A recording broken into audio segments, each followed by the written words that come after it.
जगदीशपुर गांव में चंदन अपनी पत्नी हिमानी और दो बेटियों के साथ रहता था। चंदन एक गरीब किसान था। वो अपने खेत में सब्जियां उगाकर उन्हें बेचता था, लेकिन कोई बार बार चंदन के खेत में जहरीली दवाई का छिड़काव कर देता, जिससे उसके खेत की सारी सब्जियां बर्बाद हो जाती। चंदन अपने खेत में बैठकर जोर जोर से रो रहा था। ये क्या हो गया? कल तक तो मेरी सब्जियां कितनी ताजी और चमकदार थीं। अचानक से ये सड़ कैसे गई? मेरी सब्जियों को किसकी नजर लग गई भाई? अब मैं किस मुंह से घर जाऊं? रानी और चंपा नए कपड़ों की उम्मीद लगाए बैठी हैं। उन्हें क्या जवाब दूंगा? फसल लगाने के लिए जो कर्जे लिए थे वो कैसे चुकाऊंगा? हिमानी से वादा किया था कि इस बार फसल बेचकर जो पैसे मिलेंगे उस पैसे से उनके लिए नई साड़ी जरूर लाऊंगा। अब मैं क्या करूं? ये पहली बार नहीं था कि चंदन की फसल यूं बर्बाद हुई थी। पिछले कई बार से यही हो रहा था। चंदन फसल लगाता, उनकी देखभाल करता। फसल अच्छी होने के बावजूद जब उन्हें काटने की बारी आती तो सारी फसल सड़ जाती। इस वजह से चंदन के पास दूसरी बार फसल लगाने के लिए पैसे नहीं बचते। घर का खर्च चलाने और दोबारा फसल लगाने के लिए वो कर्जे में डूबता चला गया। चंदन को बहुत उम्मीद थी कि इस बार उसकी फसल बर्बाद नहीं होगी, लेकिन उसकी ये उम्मीद भी टूट गई।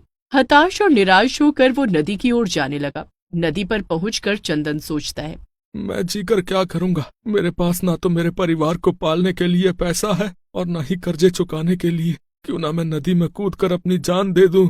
चंदन नदी में छलांग लगा देता है। वो नदी में डूबने लगता है, लेकिन किसी ने चंदन की जान बचा ली। वो चंदन को नदी से बाहर निकालकर किनारे पर ले आती है। चंदन ने देखा कि उसका पूरा शरीर एक बैंगन का था, लेकिन उसके 2 हाथ, 2 पैर और 1 सिर था। पहनावे से वो कोई परी लग रही थी। चंदन उसे देखकर हैरान रह जाता है। तुम कौन हो? मैं बैंगन परी हूँ। बैंगन परी? हाँ, मैं इसी नदी में रहती हूँ। तुमने मेरी जान क्यों बचाई? मुझे मर जाने दिया होता। मैं बरसों से इसी नदी में रहती हूँ। तुम्हें बहुत बार नदी के आसपास देखा है। तुम एक नेक इंसान लगते हो। तुम मरना क्यों चाहते हो? चंदन बैंगन परी को अपनी आप बीती बताता है। मैं जीकर क्या करूंगा? अपने परिवार की छोटी मोटी जरूरतें पूरी करना तो दूर, मैं उन्हें 2 वक्त की रोटी भी नहीं खिला सकता। तुम्हारे मरने के बाद तुम्हारे परिवार का क्या होगा, ये तुमने सोचा है? कौन उनका पेट भरेगा? नहीं, ये मैंने नहीं सोचा है, लेकिन मैं जीकर भी उनका पेट नहीं भर पाऊंगा। तुम्हें जीना ही होगा चंदन, क्योंकि तुम्हें अपनी जिंदगी में बहुत कुछ देखना है। तुम्हारी दुख की घड़ी बीत जाएगी। खुशियाँ तुम्हारे दरवाजे पर दस्तक देने वाली हैं। ये सब तुम क्या कह रही हो? ये सब कैसे होगा? बैंगन परी ने नदी के अंदर हाथ डाला और अंदर से एक बैंगन निकालकर चंदन को दिया। ये बैंगन ले लो चंदन, ये बैंगन तुम्हारे सारे दुख दूर कर देगा। इस एक बैंगन से मेरा क्या होगा? भला ये बैंगन मेरे दुख दूर कैसे कर सकता है? इसे साधारण बैंगन मत समझो, ये जादुई बैंगन है। क्या जादुई बैंगन? क्या बैंगन भी जादुई होते हैं? इस बैंगन में क्या जादू है? हाँ, ये जादुई बैंगन है। इस बैंगन को तुम अपने खेत के बीचों बीच रख देना। लेकिन उससे क्या होगा? तुम्हारे खेत की सारी सब्जियां जो बर्बाद हो चुकी हैं, वे सभी फिर से ताजी, हरी और रसीली हो जाएंगी। क्या सचमुच ऐसा हो सकेगा? हाँ, इसके अलावा इस बैंगन के जादू तुम्हें धीरे धीरे पता चलते जाएंगे। लेकिन याद रहे, जादुई बैंगन को अपने खेत से कभी मत हटाना। जादुई बैंगन के बारे में किसी बाहरी व्यक्ति को मत बताना। जैसा तुम कहोगी मैं वैसा ही करूंगा। तुम्हारा बहुत बहुत धन्यवाद बैंगन परी। अब मैं चलता हूँ। चंदन वहाँ से चला जाता है। बैंगन परी वापस नदी में चली जाती है। चंदन अपने खेत पर जाता है। वो वैसा ही करता है जैसा बैंगन परी ने कहा था। वो जादुई बैंगन को अपने खेत के बीचों बीच रख देता है। ऐसा करते ही उसके खेत की सारी सड़ी हुई सब्जियां फिर से हरी, ताजी, हृष्ट-पुष्ट और रसीली हो जाती हैं। ये देखकर वो बहुत खुश हो जाता है। वो सारी सब्जियां तोड़ लेता है। सब्जियां तोड़ते ही उसके खेत में तुरंत बैंगन की सब्जियां उगाती हैं। अरे वाह, बैंगन परी ने बिल्कुल सही कहा था। इस जादुई बैंगन के जादू की परतें धीरे धीरे खुल रही हैं। पहले इन सब्जियों को बेचकर आता हूँ, फिर बैंगन की सब्जियों को बेचूंगा। चंदन सारी सब्जियां लेकर बाजार जाता है और उन्हें बेच देता है। जो पैसे मिलते हैं उनसे वो खाने का सामान और सबके लिए कपड़े खरीद कर घर आता है। हिमानी, रानी, चंपा, अरे देखो मैं तुम लोगों के लिए क्या लाया हूँ भाई। क्या लाए हो बाबा?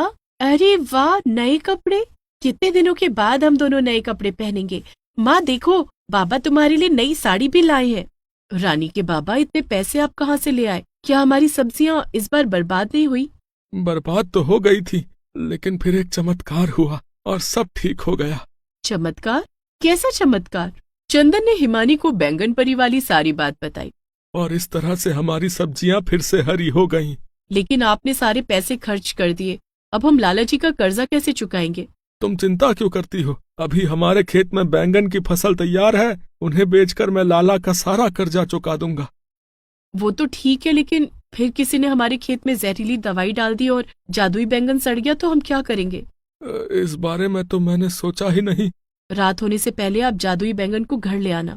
लेकिन बैंगन परी ने जादुई बैंगन को खेत से हटाने के लिए मना किया है। हमें वही करना होगा जो बैंगन परी ने कहा है। ठीक है। नए कपड़े पाकर रानी, चंपा और हिमानी तीनों बहुत खुश थे।